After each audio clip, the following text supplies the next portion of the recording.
You're watching VinylicPumaGaming. So one of the hallmarks of Borderlands 2 is its farmable bosses. Farmable bosses usually fall into 2 or 3 categories. You have mini-bosses, which are usually just single above-average mob-type enemies that have the potential to drop a specific legendary weapon. You have regular or story bosses like the Warrior, who drop several specific pieces of gear, both of the legendary and non-legendary variety. And then finally, you have raid bosses, which consist of very tough enemies that drop a wide variety of things in addition to their standard loot pool. Today, I'm going to be discussing some of Borderlands 2's best farmable bosses. One quick thing before we start. This list is obviously not going to include every farmable boss in Borderlands 2, and I may have left some important bosses out. So if you don't see a boss on this list, it's not because it's necessarily a bad choice. Just remember that. But without further ado, these are the top 10 best mini, regular, and raid bosses to farm in Borderlands 2. Let's go. Number 10, Bull. Bull is a mini-boss that you encounter during the side quest mission In Memoriam towards the early part of the game. This quest involves traveling around Three Horns Divide, searching for a couple echo recorders that contain evidence that Lilith survived the Battle of New Haven. As far as difficulty is concerned, Bull is pretty much a pushover. He's essentially a rat-type bandit that's slightly stronger than normal, and with some decent weapons, he's not going to be hard to kill. And when you do kill him, he does occasionally have the chance to drop the fastball grenade, which is one of the most powerful grenade mods in Borderlands 2. The fastball is really good on all characters, but it excels on Axton the Commando. Not only can Axton boost its damage through skills like Steady and Battlefront, but he can also increase the number of grenades he can carry thanks to his Grenadier skill. What's also nice is that the Grenadier class mod can be used to boost both the damage and the number of grenades carried even further. That makes it possible to be able to carry more than 15 balls of death that can be used to destroy your enemies. Unlike most grenade mods, you do have to accurately throw this one. It's a little awkward at first, but once you get used to it, you should be able to easily kill most mob enemies in one hit, regardless of your difficulty setting. This is a boss that's fairly easy to farm and drops one of the best weapons in the game, and in my opinion, Bull is an enemy that is worth farming. Number 9, King Mong. So, King Mong is obviously a reference to King Kong that can be found in the Iridium Blight. While he doesn't always spawn in the same place, he does seem to regularly spawn throughout the area. Ultimately, I have found that I prefer to drive from the spawn point in Iridium Blight across the map to the right and farm for him there. He spawns in other places as well, but I found that this is the fastest route that I personally prefer. King Mong can drop several different items. He can drop unique skins for all of the classes, and he can also occasionally drop some Iridium as well. However, the big reason you're going to want to farm this boss is so you can get your hands on the Bada-Boom launcher. While you can get this launcher from other places, King Mong is going to be your most reliable source for this weapon. Now, the Bada-Boom is just a really good rocket launcher that has a great balance of damage, high projectile count, and low rocket consumption per shot. You're also getting the ability to have a launcher that spawns in all elements as well, and if you are really skilled, you can acquire low-level versions of the Bada-Boom to perform rocket jumps with. However, it's recommended that you have a sham or a decent absorption shield if you plan on doing that. King Mong is sort of out of the way, but he is worth farming in order to get the Bada-Boom. This is just one of those weapons that you need to have for almost any build type. Number 8. Gettle and Mobley. Now, I know these guys are yet another mini-boss, but they are still enemies that I would say are definitely worth farming in Borderlands 2.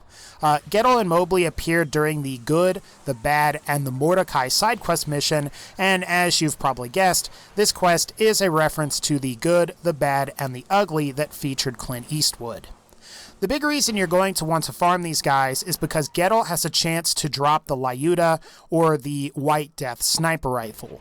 For those of you that are really up on your snipers in Borderlands 2, the Lyuda is a variant of the Droog sniper, which is already a great sniper rifle if you want something with high DPS. Think of the Lyuda as a supercharged version of the Droog that has greatly increased critical hit damage and projectiles that split into 3 after a certain distance. Because these projectiles are unlisted, they do get full amp damage from the B shield. Otherwise, Mobley drops the Varrook, which can be fairly decent against loaders or other wide enemies if you get the corrosive version. However, I wouldn't recommend that you come here for just the Varrook on its own. That's because while it is a decent assault rifle, it's not quite on par with the White Death / Lyuda / Lydmila, or whatever the hell it's called now. Sorry guys, I've been playing Borderlands 2 for far too long, and I've seen the name change like 3 times. But I digress. On to the next entry. Number 7, Bunker. So as long as you play through Borderlands 2's main quest, you should encounter the Bunker. Depending on who you are playing as, the Bunker is either extremely easy or only mildly difficult. To get to Bunker, you will need to go to Thousand Cuts and head towards the Bunker area. If you're playing through the main quest, you will do this during Where Angels Fear to Tread, and after you beat this mission, you can return here to continuously reform Bunker as much as you want. If you do manage to go down during this fight, there are usually enough loaders around, which makes it easy for achieving second wins. Of all of the characters, Zero is going to have the easiest time. If you're able to perform a bore shot on Bunker, you can take him down almost instantly. Otherwise, if you have somebody like Salvador who is capable of high damage output from the start, you're not going to really have very many problems. Bunker's pretty easy. Now, Bunker does have several unique heads for each of the characters, but they are extremely rare. However, I would say the big reason you want to farm Bunker is because he drops a decent amount of money and iridium, and he can also drop both the Sham Shield and the Bitch. Now, the Sham Shield is Borderlands 2's best absorption shield, and the Bitch SMG is a very accurate SMG with very high critical hit damage. At some point, I would say that all characters are going to need a Sham Shield, and some characters like Maya and Zero can really excel with the Bitch SMG, so both of these items are definitely recommended, and they are worth farming for. Number 6, the Handsome Sorcerer. The Handsome Sorcerer is actually a better choice to farm than the Warrior in my opinion. While both bosses essentially have the same loot pool, I think the Handsome Sorcerer is going to be a slightly faster boss to farm. This is mostly because the Warrior has to go into this pool of lava and you have to wait for him to come out, and if the Warrior glitches, you could be waiting a while before he comes out again. Ultimately, in order to farm the Handsome Sorcerer, you are going to need the Tiny Tina's Assault on Dragonkeep DLC for Borderlands 2. But if you have either the Handsome Collection or the Game of the Year edition of Borderlands 2, you're going to have this DLC. Now, the Handsome Sorcerer has 3 forms. There is the standard version that you fight first, where he spawns duplicates. There's the second form, where he starts to summon these skeletons. And then there's the final form that's kind of like this quasi-demonic form, where he summons dragons, and he can be somewhat difficult to hit. If you manage to defeat all 3 forms, a loot explosion will occur and you'll get a bunch of money, and you can occasionally get the chance to get a really nice legendary. Now, because the Handsome Sorcerer has the same loot pool as the Warrior, this could be a great place to farm for either a Flacker, Conference Call, or Volcano Sniper Rifle. You can also get the Firebee, Impaler, Leech, and the Handsome Jack masks here as well. Now, if you don't have DLC, you could always farm the Warrior in place of the Handsome Sorcerer. Plus, I think the Warrior is a better source of iridium. Number 5, the Ancient Dragons of Destruction. So, the Ancient Dragons of Destruction are a group of raid bosses that were added with the Tiny Tina's Assault on Dragonkeep add-on. Now, these 4 dragons are either difficult or relatively easy depending on your player character and build. As you can see in this video, I typically prefer to use Salvador here to take these guys down relatively easily and relatively quickly.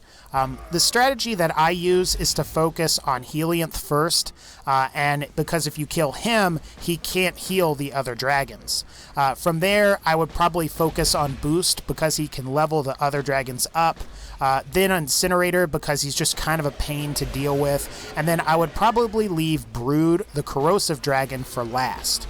Once you wipe all of them out, you get a few Seraph crystals and a lot of iridium and some money as well. However, the main reason you would farm the Ancient Dragons is for the Seraph items they drop.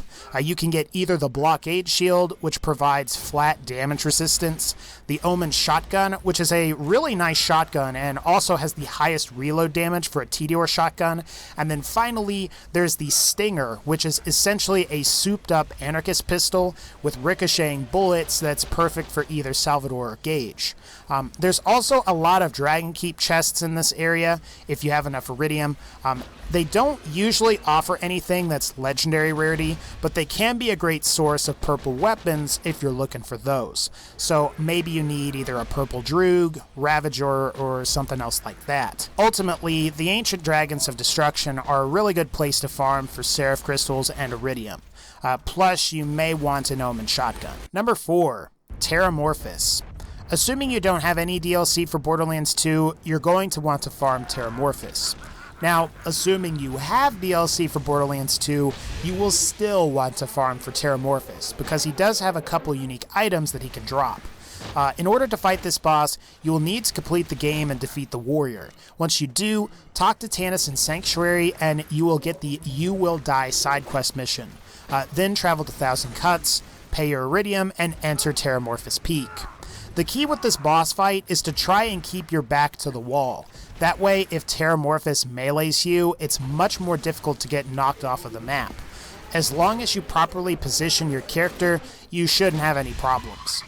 Just like the dragons, I've found that I have the easiest time fighting this boss as Salvador. If you have an Unkempt Herald and a Grog Nozzle, you should be able to beat Terramorphous pretty easily without much effort on your part.